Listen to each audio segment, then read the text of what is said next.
He's got the big lever.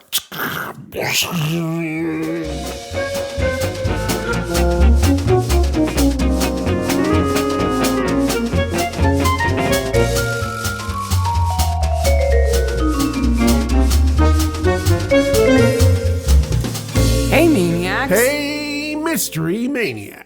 Mystery Maniacs is a comedy recap podcast dedicated to TV mysteries. Each week, we dig into an episode of the show, including murders, mayhem, and loonies, and everything else that we love about the show. This week, Brokenwood Mysteries, Season 5, Episode 1. Scared to death. And I will postulate this is a Halloween episode because it was released on the 28th of October, 2018. And it's called Scared to Death, and it happens It's called Scared to Death. on a ghost train. Yep. I'm Sarah. I'm Mark. We're going to spoil it. We're going to tell you who did it. So if you haven't watched it, go away and watch it. And if your kids can ride the ghost train, they can listen to this episode. Absolutely. Even though you are going to talk about dongs again. I will.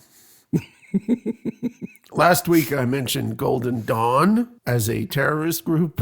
That was incorrect. Golden Dawn is the Aleister Crowley thing.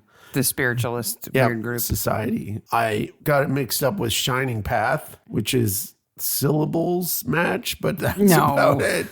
Shining Dawn. It has some light evoked in it. I guess. Neither of them make for a good name for a retirement home. No. Which is what you were trying to say. I don't want to retire with either of those groups in any way. Definitely not.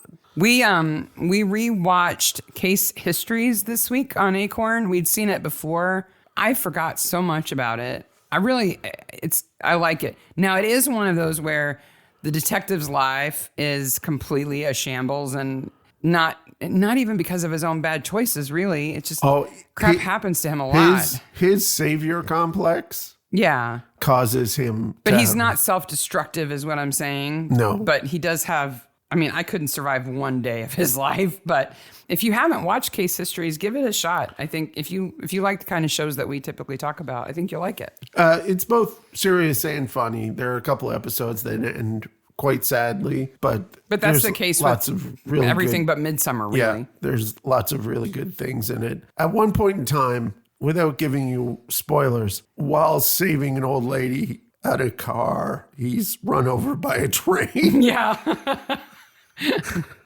Takes a lot of beating. And after 4 days of being away from the office, he stumbles into the office after checking himself out of the hospital early, because that's what he does. And his secretary was like, "You were in an accident?"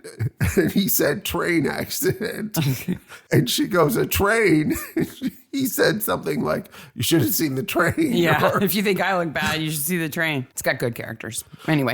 It has good characters and really tight writing, especially if you like when everything comes together. Yeah, when it's like, ooh, everything's connected. Yeah. Oh my gosh, it all is. Yes. I'd never know that. So it it's stars Case Histories. Jason Isaacs, who plays one of the major villains in the Harry Potter movies, but he's been in a easy to look things. at. He's got pretty eyes. Yeah.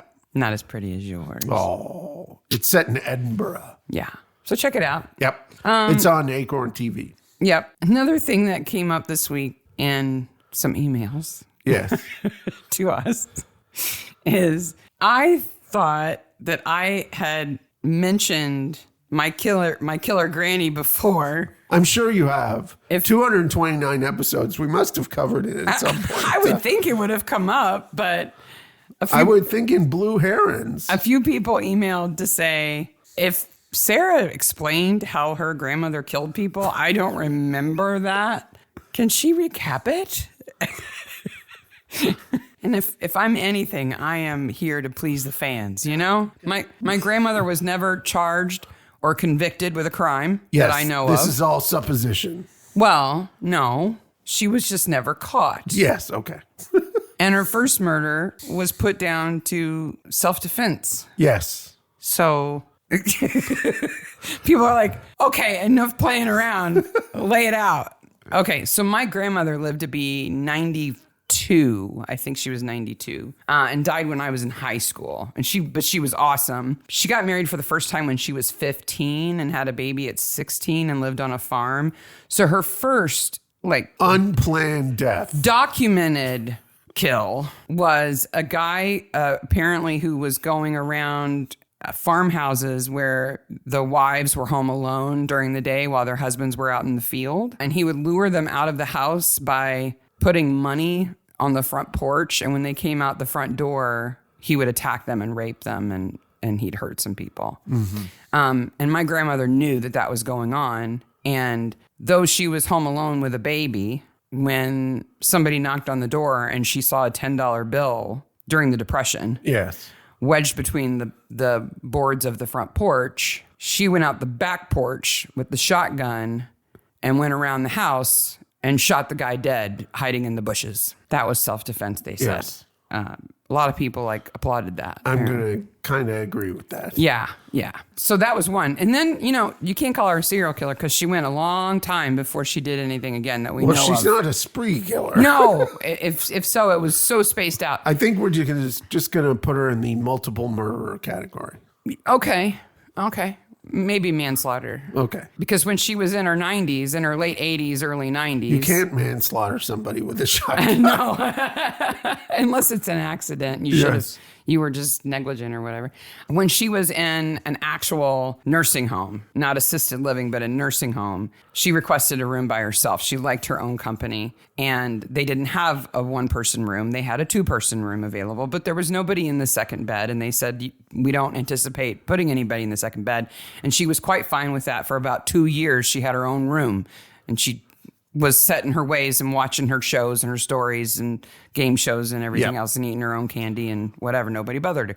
And then they gave her a roommate. This woman also disliked Sarah's first husband immensely. Immensely. She said she could smell him coming down the hall before he had announced himself. She would have loved me. Yeah, she would have loved you a lot.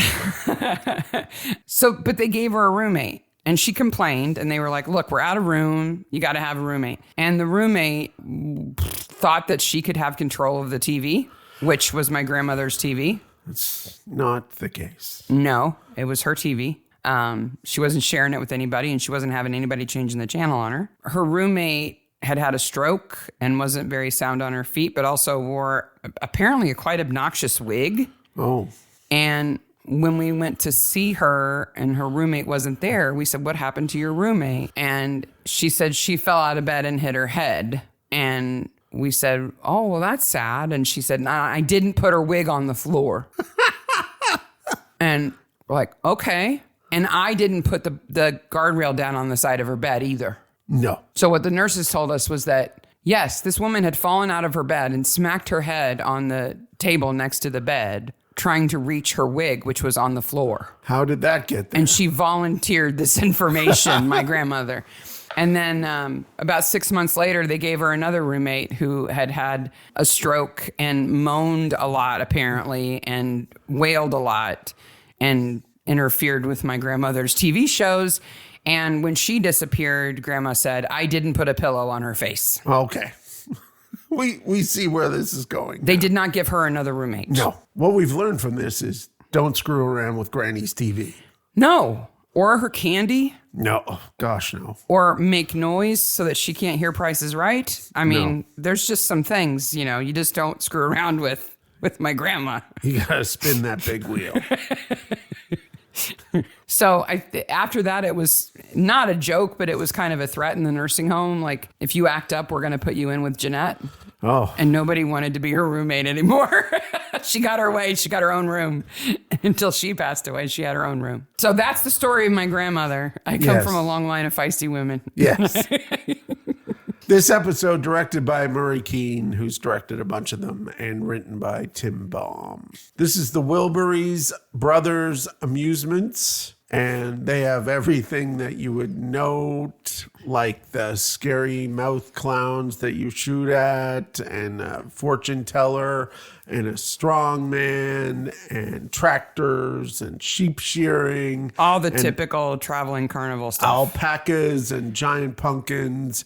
And then an inflatable witch lizard thing.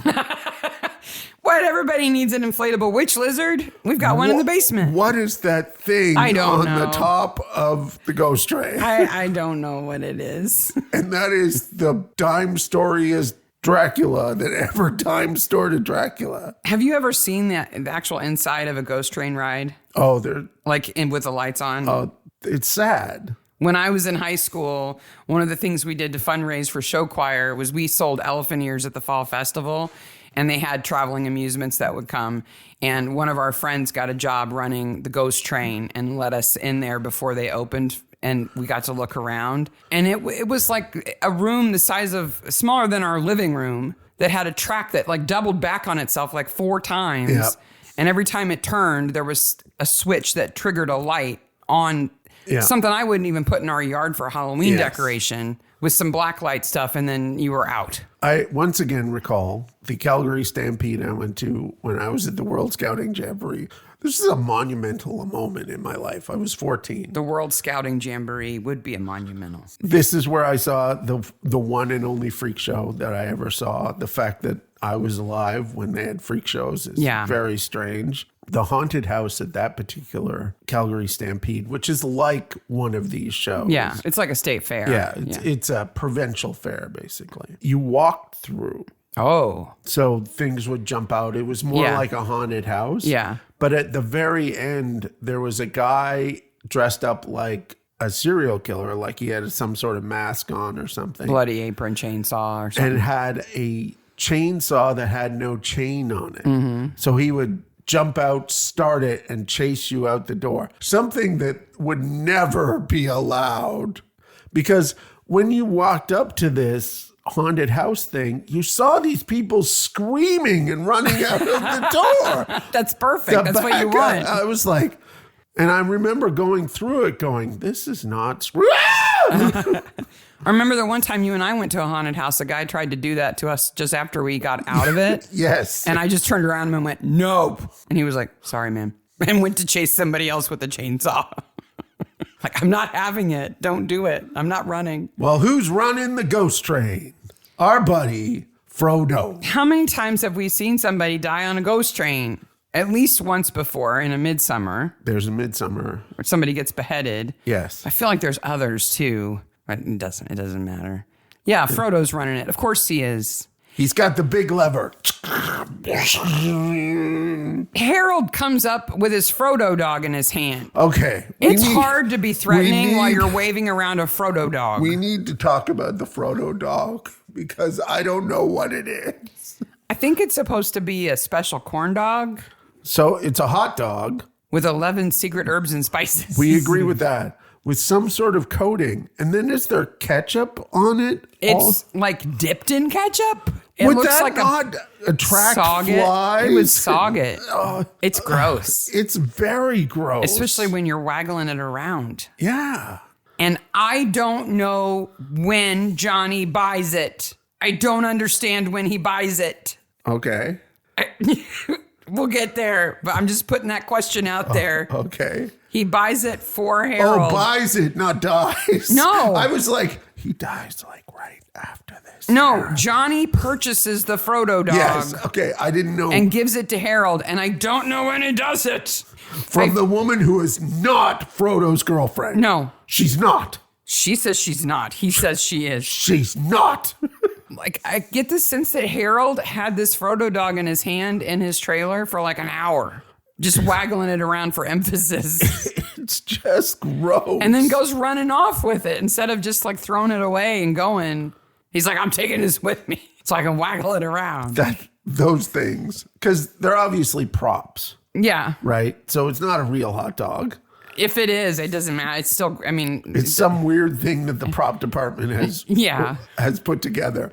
They must have like fought each other with them and jousting with there's Frodo dogs. All sorts of weirdness that happen. I'm not trusting any sausage that Frodo has anything to do with. Well, you know, this is the beginning of like Frodo is like, I'm trying new things. I'm believing in myself. I'm marketing myself.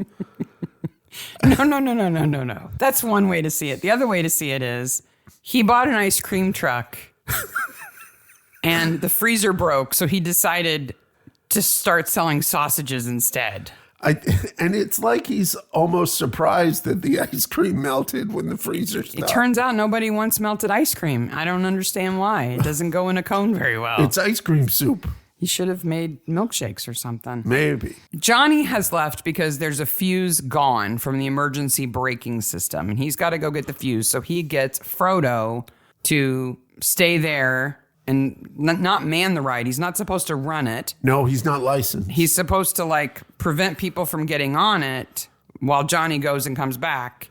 And while Johnny's gone, Harold shows up, says, "Bullarchy, it's fine.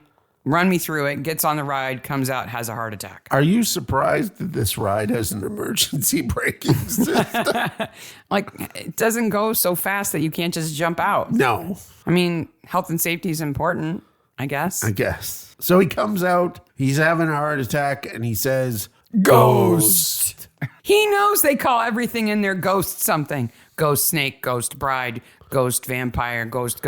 Which is So, totally a goof. If he really wants to point the finger at who did this, he would have said bride, Yes. not ghost. It's not much of last words either. No.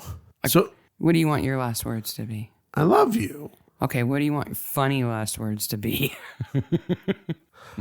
Well, again, Golden Dawn. to bring the nostalgia and death portion of the show back into focus, the last thing my dad said to my mom was thank you, and then he was wheeled off to get x-rays, and he kind of flirted with the x-ray technician because that was my dad.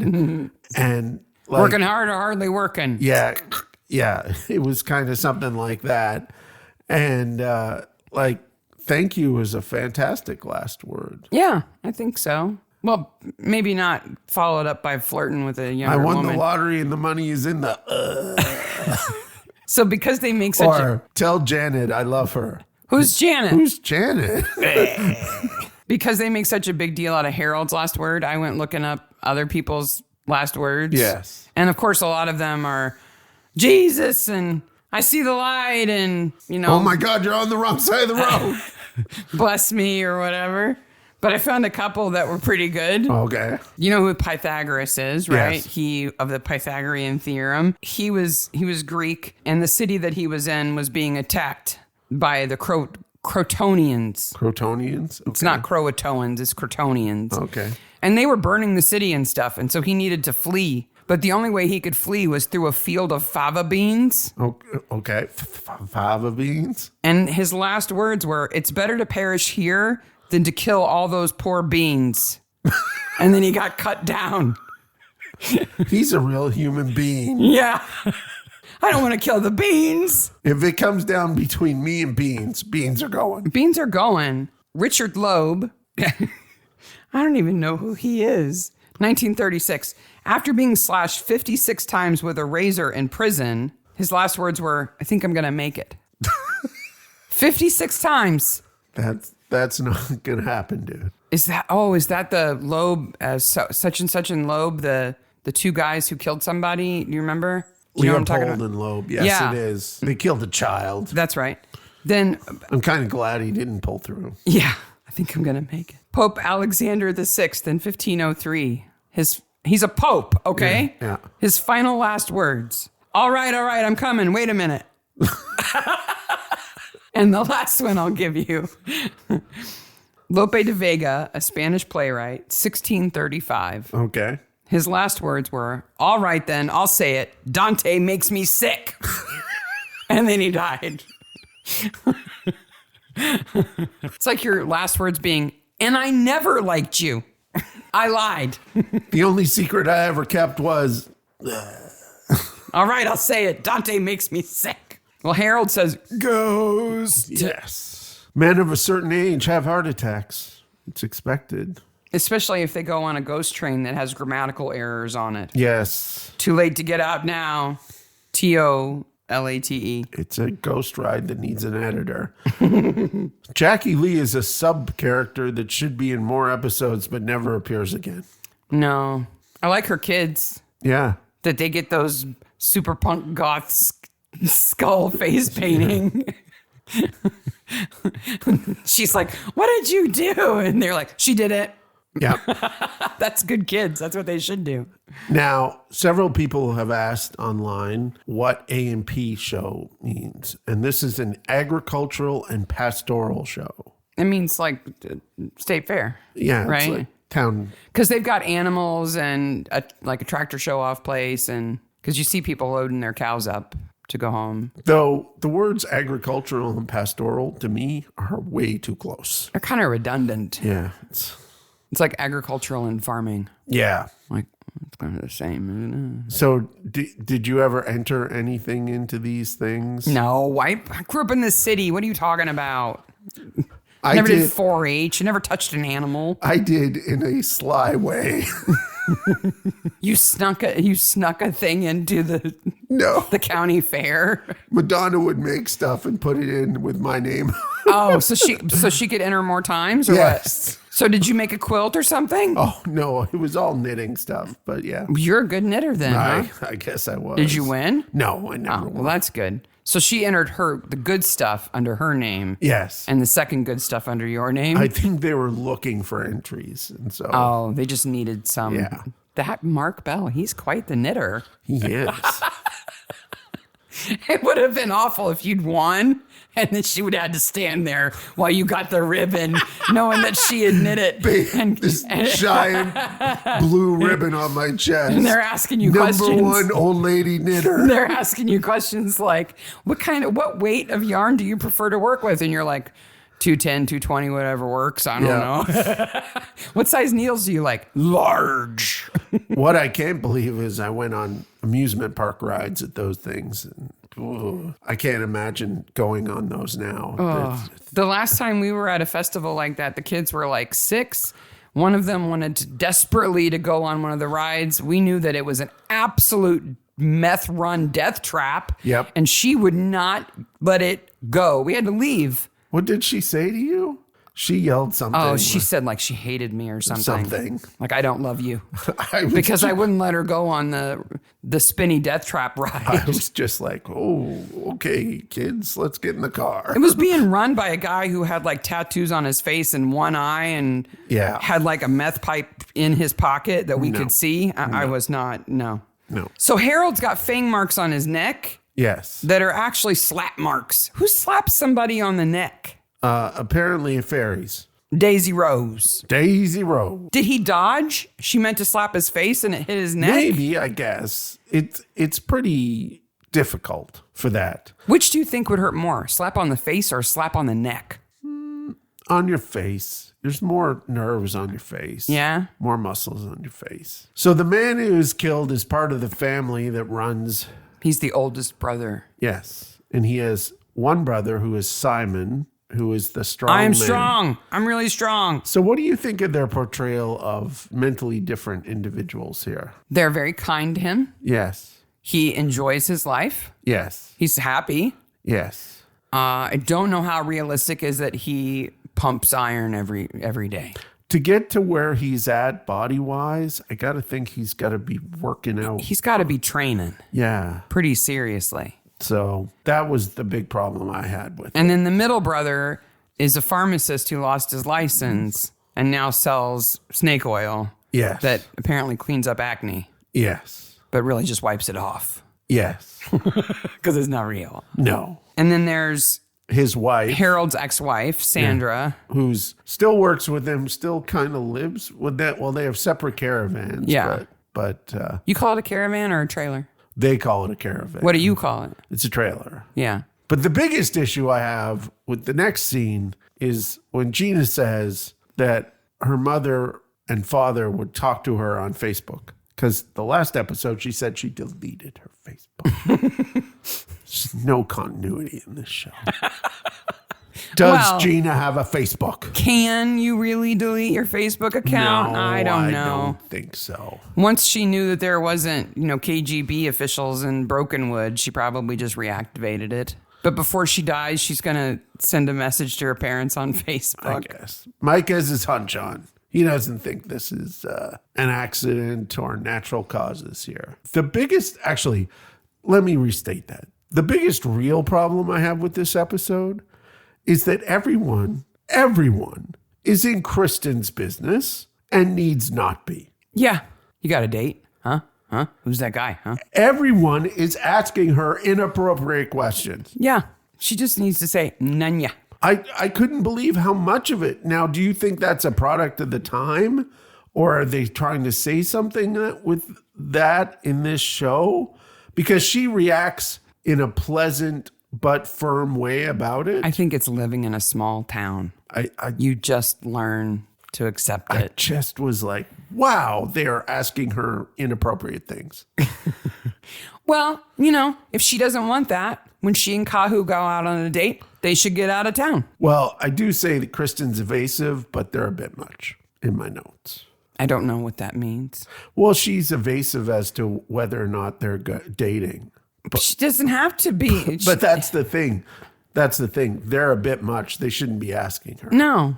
And, I don't know if they're actually dating. I don't know either. It's funny when Kahu says, do you want to come in for a quickie? Yes. He's talking about chess. Frodo is selling real kiwi hot dogs. Are those hot dogs made out of kiwis? Or The fruit? I don't know. That wouldn't explain what it looks like. Who was the young lady? She was my girlfriend. I'm not your girlfriend. Kimberly, from wherever she is, screams, I'm not his girlfriend. You let him park the truck in your driveway? Yep, but I'm not his girlfriend. I'm not kissing Frodo. And then Kristen kind of, in a weird way, is like, do you think it's botulism from the Frodo dog? I'm like, no. That would be fast acting botulism. Be some bad dog. Bad dog. And this is the first time we see Johnny. We will see Johnny again. Yes, Gina has found an injection point. And it's not on Harold's neck. No. It's not the fangs. Nope. Which is a fairy slap. Yes. Johnny has a tattoo on his chest that says Born to Ride. Yes. But you never see the born. You just see to ride. To ride.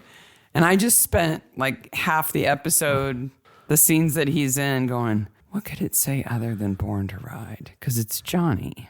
He's just, I hate him so much. I know. He's constantly on the make. He's so dumb. Yep. And he's on the make. And he's crude. And plus, he's so dumb. Yes. He's so dumb. The dumb meter goes all the way around and back to the beginning again to super dumb. It's really weird what I'm about to say, but he's too stupid to be a drug dealer. Oh, yeah. Yeah. Well, and they don't suggest that he's a drug dealer, just that he runs errands and picks stuff up. He's a dog's body. He's not savvy enough to actually Who be is dealing. providing the heroin? How are they getting the money? Why is Magdalena the main draw? There are so many questions. Well, there's a big drug kingpin in Brokenwood, and it's Mrs. Marlowe, and we just don't know that yet. Oh! So Johnny goes I with didn't cash from realize Harold. that she was an old lady selling drugs. Yeah, of course. She puts them in the cheese rolls. There's a syringe inside the cheese rolls. Do you think a lot of older people sell drugs? Yes, I do. Oh, okay. Because they're short on cash and they have a lot of drugs. Okay. Don't you think? Well, it's something for me to look forward to. I know that their kids and grandkids steal them from them a lot. Yeah, I've read a lot of stories about that. So if you're going to steal it, give me some money. Yeah. Marty's selling miracle cures to somebody we know. Who didn't inherit a golf course, apparently. Okay. So I went back and listened. The person he's using as a plant in the audience is Nikki. Now, Nikki was in the golfing episode. She was the daughter of the woman who was killed, who inherited everything, including a house. And we discussed, based on the rules that were provided in the episode, the golf course. Plus, it is stated in that episode that the Stone family, because Nikki Stone, this is her last name, owns half the town. Yeah. So why is Nikki Stone selling herself for $50 at the... She's not selling herself. Sorry. Why is she selling anything for $50? Why is she being Marty's plant? Yeah. Just to earn $50? And why is she working at the toad and tadpole, frog, cheetah, lion place. Yeah. It makes no sense at all. I don't know. How much time has passed? Maybe it's still tied up in probate and she doesn't have it yet. Maybe. But next episode. Or maybe she blew it all. Maybe. On, I don't know what. That would be a lot of money. I could think that maybe she was involved in some druggy stuff. What? Why you say that? She works at a bar and is willing to pretend to have acne on her you're face. so judgy. She's broke. She's an orphan and she's broke. Well, she's also in the next episode, Bride Not to Be, so we might find more information. Were you surprised that Magdalena was a drug addict? No. The way she acts, like there's no other explanation than she's high as a kite. And we always are very good at pointing out people who are really good actors. Magdalena isn't the best.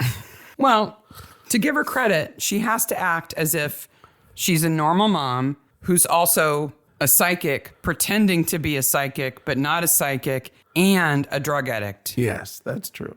All in one. Yeah. That's tough.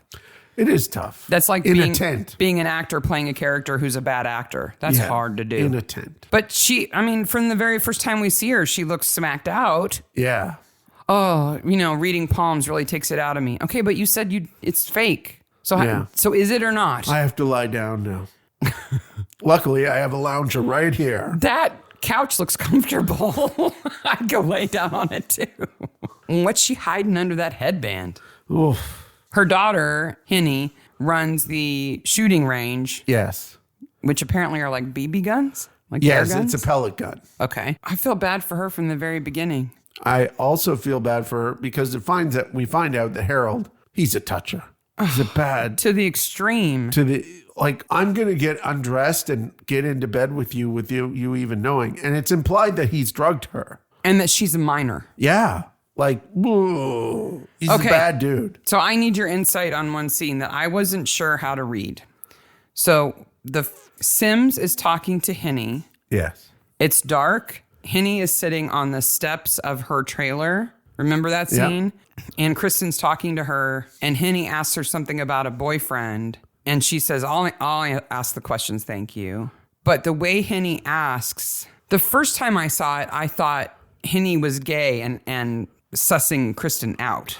But this time, because I knew what happened, it was almost like, you mean you don't have to have a man in your life? Yeah. You're independent?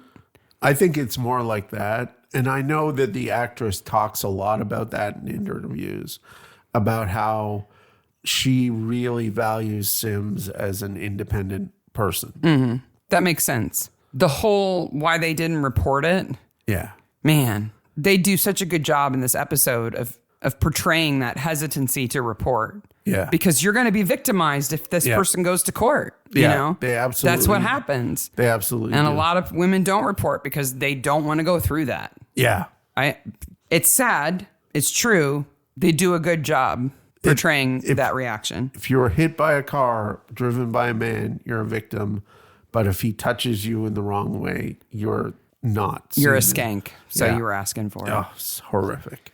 Why does Simon like octopi so much? I and don't squid? know, but boy, does he like the marine animals. I thought rewatching it that because they say Harold is like an octopus because his hands are everywhere. And I thought, are they trying to say like Simon has heard people call Harold an octopus? I think that's and he's what they're kind of implying attached there. to that. Yeah. Maybe. And that's why he hits him. Yeah. I also think I remembered wrongly that I thought Simon was faking it. And that when he was sitting with Mike talking about the phone, that he had let on that he was faking it. Yeah. I think you're thinking of another show. Something else. So there's this whole timeline. It's another closed world, right? Yep. All the suspects are the people who work for the fair. And they got the map of the fair. Right. And we know that the potassium chloride that killed Harold would have taken less than a minute to kill him, right? So the person who killed him absolutely got him while he was on the ghost train. Yes. So the whole question is who could have been there, who has an actual alibi and who doesn't. Yes. Let's talk about Johnny. Yes. Okay. Johnny's working the ghost train. He needs to replace a fuse. Realizes the fuse is gone. Gets Frodo leaves to get Frodo. At least tells Frodo not to run the ride. Right.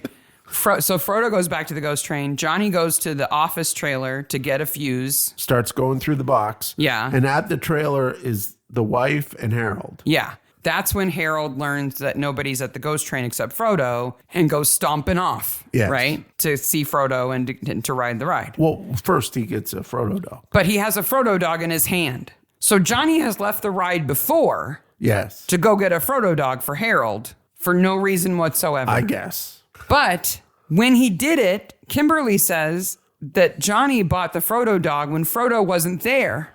So how did he... So does Johnny leave the train to go get a fuse, buy a Frodo dog send Frodo over to the ride, walk around, come back, buy a Frodo dog, then go to the office trailer to find the fuse and give the Frodo dog to Harold? I guess. To soften him up I don't know why. And then Harold's like, I'm going to take my Frodo dog to the ghost train and leaves wagging his Frodo dog around. I don't know when Johnny gets the Frodo dog. He's not supposed to leave the ghost train and he's supposed to be running it. That's why he goes to get Frodo to stand there for him. And yet he leaves at least twice. One to get Frodo and one to get a Frodo dog. Well, I know he did. I know how he did it. Okay. If you notice, there are at least a dozen other rides. Mm-hmm. Let's be conservative and say 2 people per ride. Well, so Johnny runs the ghost train by himself. Let's say there's 24 other employees at this fair. Now, we never see any of these. No, they don't count. And it's never explained why they kind of live in Brokenwood, too. Neither of those 2 things are explained. But one of those people answered the call when Johnny said, "Yo, go get me a Frodo dog." You think that's what happened? Yes. But then why does Kimberly say Johnny came to buy it? Because Mike asks her, did Harold buy it? And she says, no, Johnny did. The answer is, he's not my boyfriend. Oh. Bing, bing, bing. That's it. Ghost. Johnny gets word that Harold is down. Yep. And he comes running. And my favorite background actor in the episode. We get to see this scene several times because they replay everybody's alibi and how they got there over and over again. There is a direct through line between Ginger Juggalo from the Midsummer episode to this kid. Yes.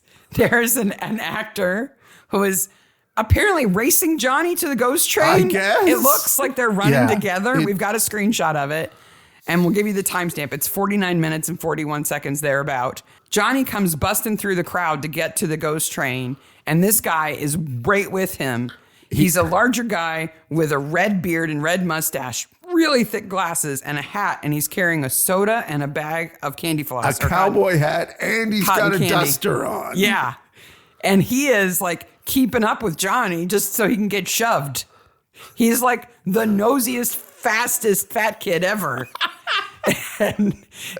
But because they play that clip to explain how everybody came together, every time they show it, you get to see Johnny shove Gingerbeard over to get through the crowd. He's like prime time background actor. Cotton candy Gingerbeard. Because he gets to get put in that scene that gets played over and over again. There's this constant fight between Daisy Rose and Johnny. Yes. I don't know why there's a fight. I knew in 5 minutes that Johnny was bad news. Why the heck didn't she? She basically let Harold have his way with her in exchange for a job because she wanted to be with Johnny. Well, and Nikki, let's be honest. Nikki, we thought was a child in the previous episode, is still kind of a child. I think she's old enough to work in a pub, so she's at least 21, probably. Okay. 19 and probably. Yeah. Easy. Daisy is probably in her early 20s, mid-20s. She's older than that now. But Johnny is scum of the earth. I don't know why anybody would ever be fooled that he's not, right? Yeah. So the fact that he's making out next to the Portaloos, such a romantic. Excuse me while I go to the Portaloo with you. Yeah. But then we've got but Johnny flirted with Kimberly, so Frodo's mad at Johnny, and they're going to fight in the frog tadpole cheetah lion. Yeah. You know? And Frodo says, a cousin doesn't mow another cousin's lawn. That was the last episode. And Kimberly's like, I'm not your lawn, which is, I'm not your girlfriend. And also, I'm not your girlfriend. A cousin doesn't butter another cousin's crumpet. Never rub another man's rhubarb. Especially if he's your cousin. I'm not surprised that Frodo and Johnny come from the same family. No. They roll real low on intellect for that whole family. None of the posters in the pub are brand new. We've seen them all. Or in the police shop. Yeah. No. It's all new. They still don't know what that pinball machine is in the office of that place, though. Daisy needs to stop hitting people because she's got bad aim. She slapped Harold on the neck, and then she punches Frodo, meaning to punch Johnny. Poor Frodo gets the punch right to the face. I mean, Frodo's like 6 inches shorter than Johnny. Yeah. And she misses and hits Frodo in the face. Whammo. Poor Frodo. How many times has Frodo been punched in the face this season? Well, he got the black eye boxing. That's different. That's different. Simon has Harold's phone. Yes, because he played games on it. Yeah. I love that he keeps telling Breen that he's stupid. It's okay. You're not very smart. You're stupid. Breen gets the most difficult interviews. Yeah. You know, he always has to deal with people he doesn't want to deal with. I don't know how they got through the whole episode never letting Simon pick Breen up over his head just once. Just once. They should have. And we find out that Roxy is also a kickboxer in this episode. Yeah. Because, you know, she's always up to something. We see that the brother was struck off for malpractice because apparently he's selling red herrings. Mm-hmm. He's selling stuff he shouldn't have. Well, he says he swiped drugs for his mom while she was dying. Wouldn't everybody do that? No. You know, they're just around and your mom's in pain. So you just, you know, grab some stuff. It's fine. Like, would I call a doctor and make a special request to that doctor that my mom's in pain? Yes. And maybe they might react a bit quicker because they know you because you're a pharmacist. Possibly. I think Magdalena should be dead too. Yeah. Why do you think? Well, she's ingested a large amount of cocaine. Or whatever she's injecting. And, heroin. But also, I don't think that Sandra, who was our killer, would have cleaned that needle. Yeah, that's what I was thinking.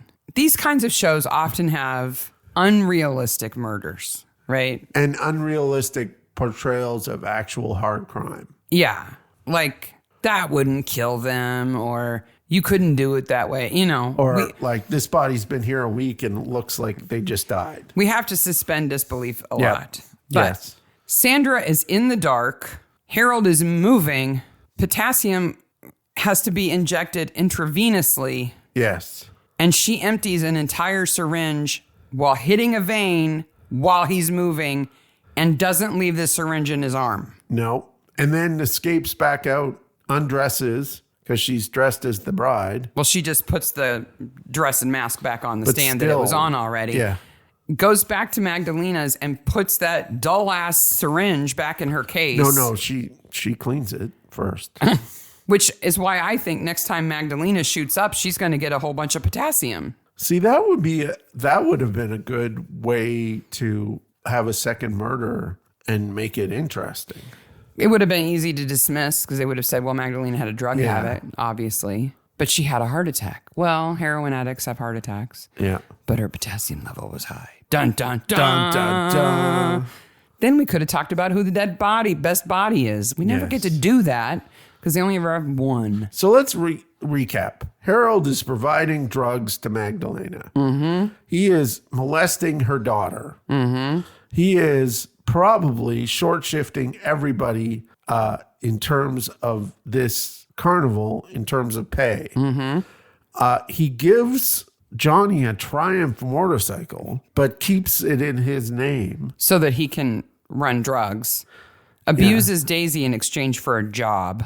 Yep. And all while he's married to Sandra, which is why she left him. Yeah. And she left him, but she's still so angry that she kills him, which is weird. Like, why not just leave? What's the inciting factor? What pushes her over the edge now? Because Magdalena says he's still doing it. Mm-hmm.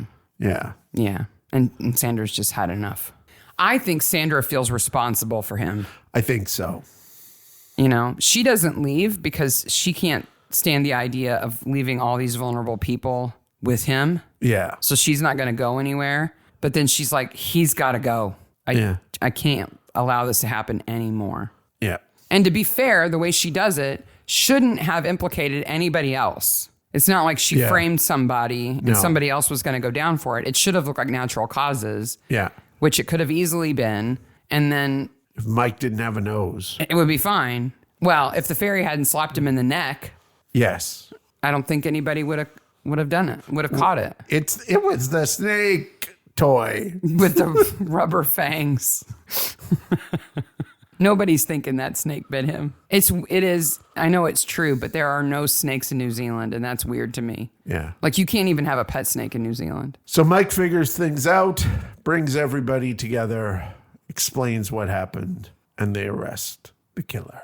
Meanwhile, well, back 20 minutes or so, Gina, bring, Mike, what is your favorite song? Thank you, bye. Thank you, bye. Then apparently she spends the rest of the episode practicing so that she can sing at the karaoke. Because this episode needs some karaoke. Please help me, I'm falling. What is your go-to karaoke song? I don't have one. You don't have a go-to karaoke? I've never sang karaoke. You never sang. Oh my gosh, I know what we're doing tonight. No, we're not. Why not? What's yours? Wanted Dead or Alive or Tainted Love. Those are your two choices. I've done both. Tainted Love, my friend Clint and I were well known for doing Tainted Love as a duet. I think if you and I were going to do karaoke together, we would have to do She Blinded Me with Science. Oh. And I would sing the regular things, and you could do the She Blinded Me with Science. The Magnus interjections. Pike interjections. Yes. There's a deep cut. And we would get super applause. Yes, I think so. Your poetry in motion. Oh. Is there a song you would never do on karaoke? Like that you... The Rose or Wind Beneath My Wings. Oh, yeah, those are bad. Stab me in the eyeballs. Yeah. I'm not against Bette Midler. That's not it. No. Those two songs make me want to hurl. White Snake. Which White Snake? Here I Go Again. See, I think you could sing that sardonically if you wanted to and have fun with it. If you haven't found the guy on Instagram, the Scottish guy who does dramatic song readings, he's you hilarious. have to find him. I'll put him in the show notes. He's He so is funny. Fantastic. He's so serious. He does Living on a Prayer that it's like... Johnny like, worked on the docks. It's like James Joyce. Down on his luck. It's tough. It's really tough. We're halfway there. He takes a drink. Oh, he's fantastic. Gina worked the diner all day. You all don't know this, but in our family, Mark is famous. Famous among a very small group for doing dramatic readings of song lyrics that all started with Beyonce. Yes. I slay all day. I slay. It comes out. He read it like Dr. Seuss. It was like hilarious. Dr. Seuss. And now he has to do dramatic readings on a regular basis to entertain us all. So that is Scared to Death. Next week. When do you think Johnny bought the Frodo dog? Tell us. Yes. It's still a mystery to me, and I want to know. What is in a Frodo dog? Have you ever had one? Make a Frodo dog. No. I don't want to have people have poisoned themselves. What are your 11 herbs and spices? Which is a total goof on fried chicken. Now, they do have those. I think they're Japanese or Korean, like the bonito flake corn dogs and stuff. Yeah. There's some gourmet corn dogs out there, and I like a corn dog. I think they're good. I don't like hot dogs. I don't care what's in it. I don't think about that. But I would not eat a Frodo ate dog. Too many as a kid. Yeah, probably. Madonna could cook a mean hot dog. Boiled hot dog. Boiled hot dog. Next week we get to do Bride Not to Be. Bride Not to Be. There's a B&B and a lot of brides and ladies in the water and bridal gowns and all sorts of things. You gotta love a wedding murder. And Nikki. Hopefully we'll find out more about Nikki's backstory. Gotta hunt Nikki down. What happened to the money, Nikki? Where did show us the money, Nikki? Where did you put that money? Why does her shirt just say thank you, thank you, thank you, thank you all over it with flowers? I don't know. The one that she's got on in the bar just says thank you, thank you, thank you. Thank you. You're welcome, You're welcome. welcome. I got there before you. Well, until next week, remember, it's better to perish here than kill all those poor beans. Yes. Bye, Maniacs. Bye, Maniacs. Thanks for joining us on the Mystery Maniacs podcast. If you enjoyed our crazy podcast today, don't miss out on future episodes. Follow us on social media for updates, behind-the-scenes content, and exclusive sneak peeks. Subscribe, like, and share to spread the word. Bye, Maniacs. Sarah's grandmother has not been